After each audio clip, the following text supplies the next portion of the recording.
ऐसा क्यों होता है? जिनसे हम सबसे ज्यादा प्यार करते हैं वही हमें सबसे ज्यादा दुख देते हैं। जिनके लिए हम कुछ भी करने को तैयार हो जाते हैं वही हमारी कभी कदर नहीं करते। आपने कभी गौर किया है इस बात पे, जिसमें आपका जितना ज्यादा अटैचमेंट होगा वहां से हमारे दिल को बहुत जल्दी चोट लगती है, वहां से हम बहुत जल्दी हर्ट हो जाते हैं। इसका सबसे बड़ा कारण यह है कि हम उनसे बहुत ज्यादा अपेक्षाएं कर लेते हैं, आशाएं कर लेते हैं। बहुत सारी एक्सपेक्टेशंस हो जाती हैं हमें उनसे, क्योंकि हम उन्हें अपनी खुशी, अपने सुख का कारण मान लेते हैं। हमारा सुख दुख उनसे ही जोड़ लेते हैं कि यही तो मेरे अपने हैं। जितना ज्यादा हम किसी में मेरे का भाव जोड़ लेंगे कि ये मेरा है, उतना ज्यादा उसके साथ अटैच हो जाएंगे, उतना ज्यादा हम उसके साथ दुखी सुखी होते रहेंगे। महाराज भर्तरी को अपनी रानी से बहुत प्यार था, बहुत ही ज्यादा प्यार था। रानी की प्रसन्नता के लिए राजा कुछ भी करता था। एक दिन उनके पास एक संत है। उस संत ने आके एक फल राजा को दिया और कहा कि राजा, ये फल मुझे हिमालय में तपस्या के समय प्राप्त हुआ है, ये अमर फल है। इस फल को खाने से आप चिरंजीवी हो जाओगे, आपकी आयु बहुत बड़ी हो जाएगी। राजा को अपनी रानी से बहुत स्नेह था, बहुत प्रेम था। राजा ने वह फल अपनी रानी को दे दिया, पर उसकी रानी का प्रेम एक घुड़साल के साथ था। उसने वो फल घुड़साल को दे दिया, पर घुड़साल का प्रेम एक वैश्या के साथ था। उसने वो फल वैश्या को दे दिया। जब वैश्या को वो फल मिला तो वैश्या सोचने लगी कि मैं ज्यादा जी के क्या करूंगी, पाप ही करूंगी। इससे अच्छा तो हमारा राजा बहुत धर्मात्मा है, मैं उसको जाके ये फल दे देती हूँ। वह वैश्या वो फल लेके वापस महाराज भर्तरी के पास आ गई। महाराज भर्तरी वो फल देख के बहुत आश्चर्य से भर गए। उन्होंने पूछा कि ये फल तेरे पास कैसे आया? उसने बताया कि आपके महल में एक घुड़साल रहता है, उसका मुझसे बहुत प्रेम है, उसने मुझे ये फल दिया। राजा ने घुड़साल को बुलाया। घुड़साल ने बताया कि आपकी रानी ने मुझे ये फल दिया। जब राजा को ये बात पता चली, उसके दिल को ऐसी गहरी चोट लगी, जिससे मेरा इतना ज्यादा प्रेम था, जिसको मैंने अपने जीने की वजह माना, उसका मुझसे प्रेम ही नहीं। और यही होता है हमारे साथ, यही हमारे जीवन की भी कथा है। हम जिनके पीछे मरते हैं उन्हें हमारी परवाह नहीं होती।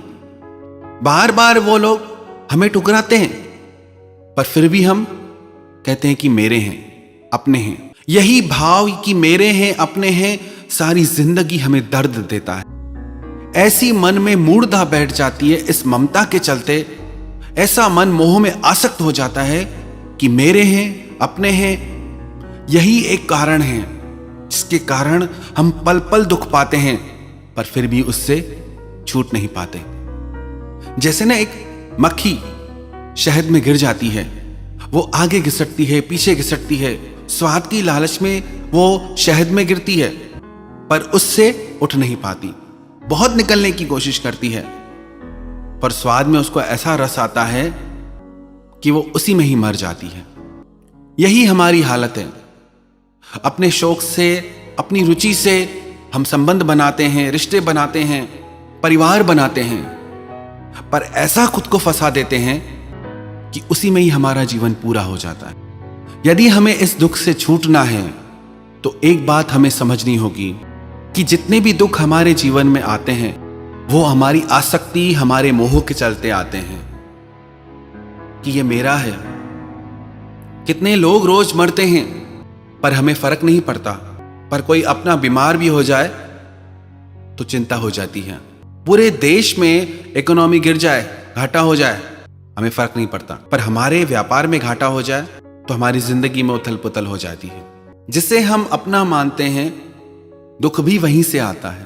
तो सबसे पहली बात हम ये अपने दिल दिमाग में बैठा लें, हम सबको यहाँ पे एक रोल मिला है, हम सबको अपना रोल प्ले करना है। अपने जीवन को थोड़ा डिटैच होकर आसक्ति को छोड़ के जीना सीखें, अपने लिए सोचें, आप अपनी खुशी के लिए जिएं। जरूर करें अपने परिवार के लिए, पर अपने जीवन को जीना कभी न भूलें।